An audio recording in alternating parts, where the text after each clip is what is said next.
Bueno, hola a todos, mi nombre es Cristian Ruiz y el día de hoy vamos a trabajar el texto del Código Cultural de Coltea Gapay, los capítulos 1, 2 y 3. Bueno, vamos a empezar hablando un poco del autor, que es Coltea Gapay. Él nació en 1941, es un experto internacionalmente conocido en descubrimientos en arquetipos culturales, creatividad e innovación. Ha sido llamado el Papa de la Creatividad, el Gurú del Marketing y el Marshall McLuhan francés. Su enfoque único en el marketing combina la profundidad del psicoanálisis con la atención del hombre de negocios a los asuntos prácticos. Ha escrito más de 14 libros, es un aclamado conferencista sobre temas relacionados con creatividad, comunicación, alfabetismo cultural, globalización y por qué el reptiliano siempre gana. Es el autor de exitosos libros como lo es El Verbo de las Culturas y El Código Cultural, el cual va a ser el que vamos a ir trabajando en esta sesión. Siguiendo con esta idea, vamos a empezar con el primer capítulo, que es el nacimiento de un concepto. Vamos a empezar a entender qué es el código cultural, qué es código cultural. Y pues para entender esto, lo que el autor hace es presentarnos 5 principios que guían su metodología para formular códigos culturales. Siguiendo en esta idea, vamos a empezar con el primer capítulo, que dice que no se puede creer lo que la gente dice. Básicamente esto se da porque la gente no sabe por qué hace las cosas. Si ustedes les preguntan a una persona por qué, o bueno, qué características son las idóneas para un producto X, estas van a tener una respuesta bastante racional, bastante objetiva. No, yo quiero que tenga un mejor sabor. No, que quieren que tenga un mejor rendimiento, que tenga un menor consumo. Estas respuestas están regidas netamente por un carácter racional. Mientras que olvidan ese cerebro reptiliano, que es básicamente ese lado emocional, ese lado instintivo de las personas, que muchas veces es ese trasfondo o el por qué realmente hacen las cosas. No significa que las personas nos estén mintiendo cuando les hacemos este tipo de preguntas o con la respuesta que ellos nos dan. Simplemente ellos creen que realmente eso es lo que quieren. Entonces aquí tenemos el primer principio del código cultural, es que la única manera efectiva de entender lo que la gente verdaderamente quiere decir es ignorar lo que dicen, simplemente porque realmente no nos están diciendo lo que ellos quieren. Una forma de solucionar esto es realizando sesiones de autoconocimiento, de entender el por qué hacen las cosas.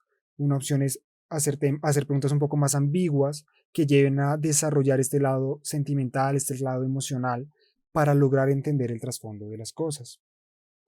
Así podemos pasar de tener respuestas racionales que indiquen un carácter físico de los objetos, de los productos, a tener respuestas un poco más con más trasfondo, en plan que estén relacionadas con un carácter emocional, que les recuerden una relación, un evento, que los haga sentir de forma agradable. Pasamos de relacionar un producto con una característica física a relacionarlo con un sentimiento. Y eso precisamente es lo que estamos buscando.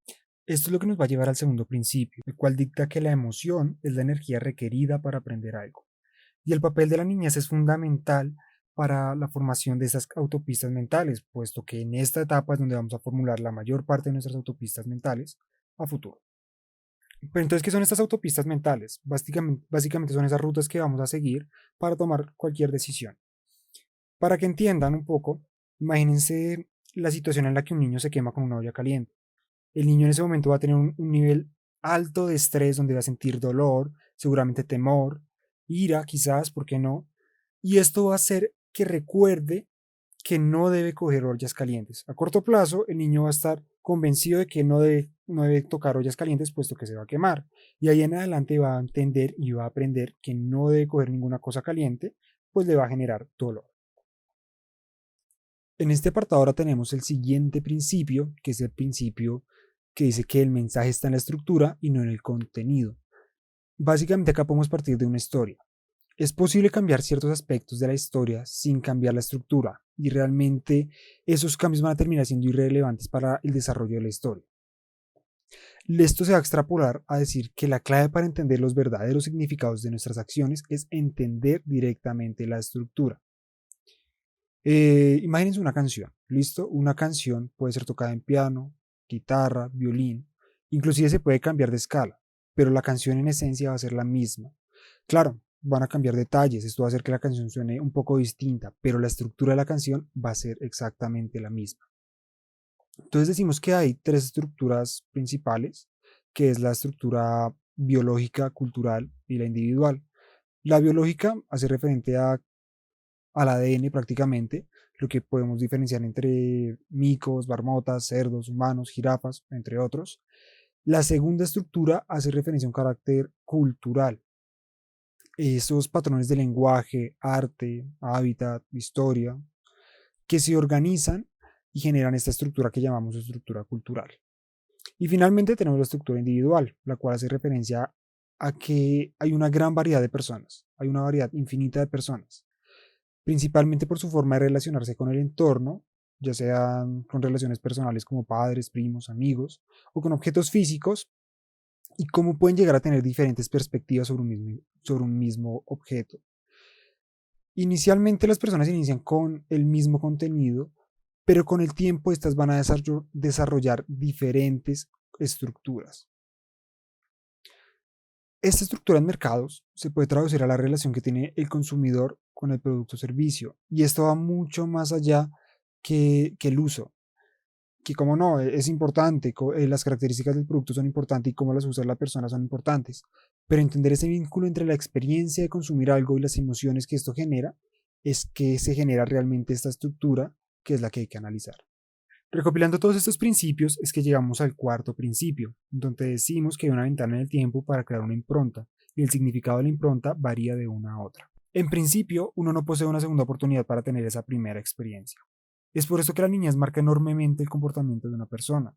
Las personas como tal viven encerradas en una sola cultura, y esta cultura es la que las forma para poseer un comportamiento particular. Asimismo va generando un vínculo emocional con las personas. Un ejemplo claro de esto es la perspectiva que pueden tener dos personas de distintas culturas frente a un mismo aspecto o producto. Por ejemplo, en Francia el queso es ampliamente consumido y de hecho lo valoran mucho los niños y de adultos también, mientras que en Estados Unidos esto no se da tan así, simplemente el queso es un producto más de la canasta familiar. Estas conexiones generadas a temprana edad llevan a que las personas consigan de forma distinta un producto u otro, y hace que al momento de adquirir este producto, ese factor emocional de la niñez influya en su decisión de compra. Las personas quieren un producto que se siente especial para ellos, y como no, la niñez marca un papel fundamental en esto. Es así que llegamos al quinto principio, el cual dice que para acceder al significado de una impronta dentro de una cultura particular, se debe encontrar el código de esa impronta. Como ya hemos hablado, existen unas autopistas mentales marcadas por la niñez y como no, esta niñez está marcada ampliamente por el tema cultural. Es así que estas autopistas mentales van a generar un código dentro de las mismas, el cual va a marcar la toma de decisiones o cómo se toman estas. Por ejemplo, el código de los estadounidenses para el queso es muerte, puesto que el queso que ellos consumen es un queso altamente procesado y solo lo valoran como un producto más dentro de la canasta familiar. Mientras que para los franceses es vivo, puesto que ellos valoran más el sabor y de hecho es un factor fundamental dentro de las familias y hogares franceses. A manera de conclusión de estos cinco principios es que decimos que hay un tercer inconsciente funcionando. Los principios como tal buscan iluminar ese inconsciente que nos guía dependiendo de la cultura que procedemos, entendiendo que cada cultura tiene sus propias maneras de pensar. Principalmente esos códigos indican cómo ese inconsciente cultural afecta en la vida cotidiana, las decisiones que tomamos como consumidores y esa forma en la que se actúa como ciudadanos frente al mundo. Finalmente llegamos al capítulo 2, donde hablamos de los dolores del crecimiento de una cultura adolescente. Asimismo vamos a hablar del tema del amor, la seducción y el sexo. Es así que decimos que las culturas crecen y evolucionan como si de un adolescente se tratase. Todos pasamos por esa etapa de niños ansiosos a etapas de adolescentes rebeldes. El cambio cultural está ligado netamente a esto, donde hay una tensión entre esa niñez y esa presión por llegar a la adultez. Para entender un poco mejor esto, vamos a hablar del tema del amor. Como tal, ese primer vínculo que tenemos es el recuerdo de una madre, en donde nos daban la comida o nos decían un te quiero, un te amo, una sonrisa puede ser.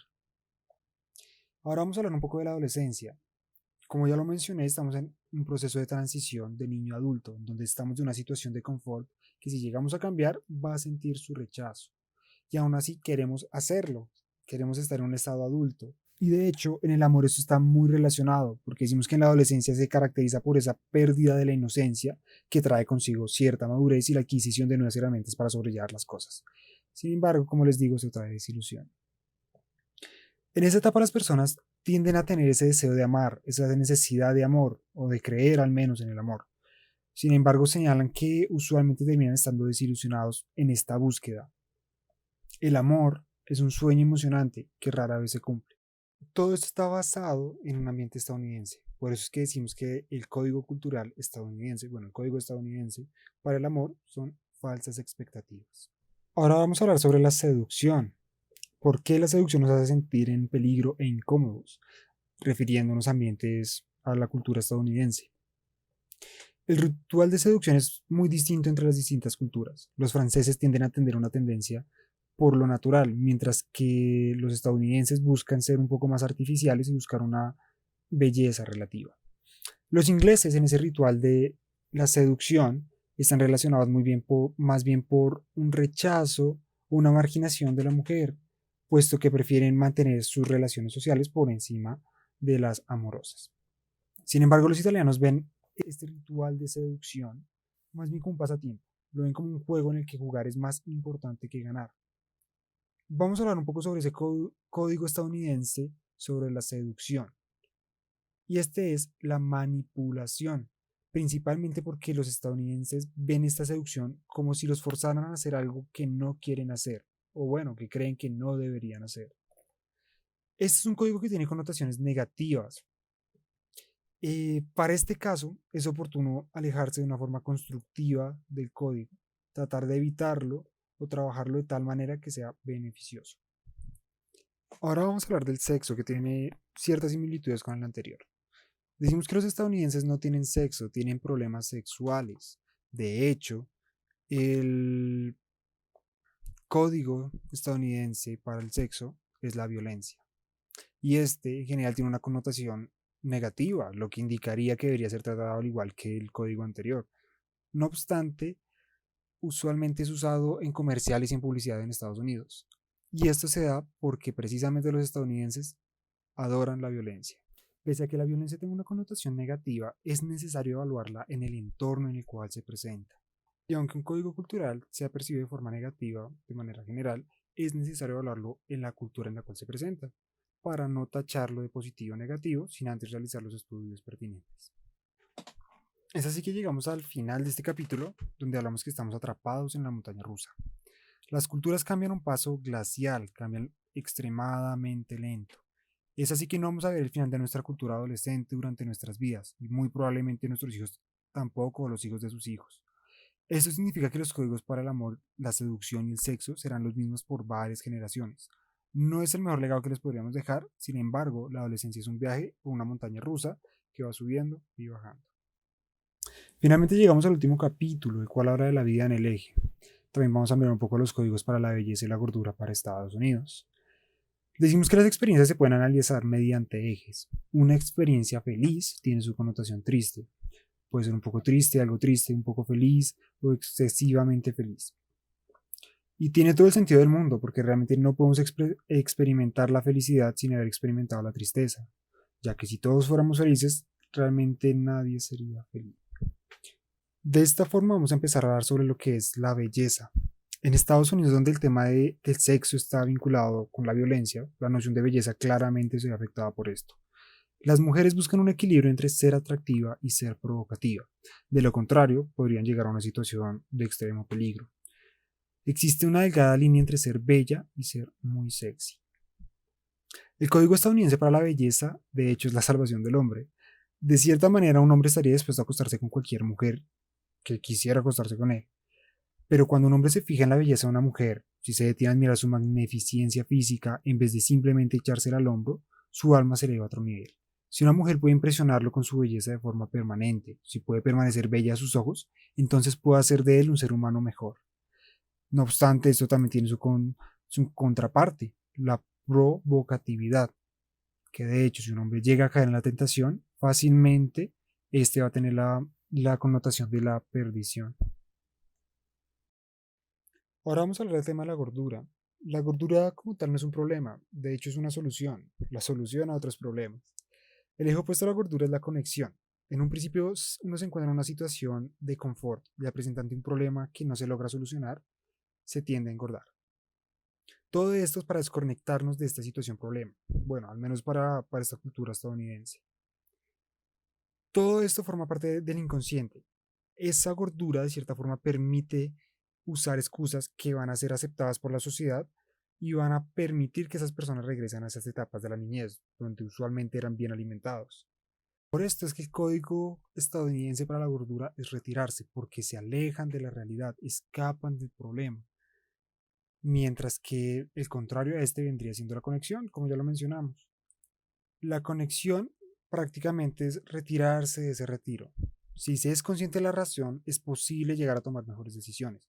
Entender que comer no soluciona el problema y simplemente es una escapatoria de la realidad, pese a que esta decisión de comer se tome de forma consciente o inconsciente. Bueno, por ahora eso fue todo lo que tuve que decir sobre los primeros 3 capítulos del texto del Código Cultural.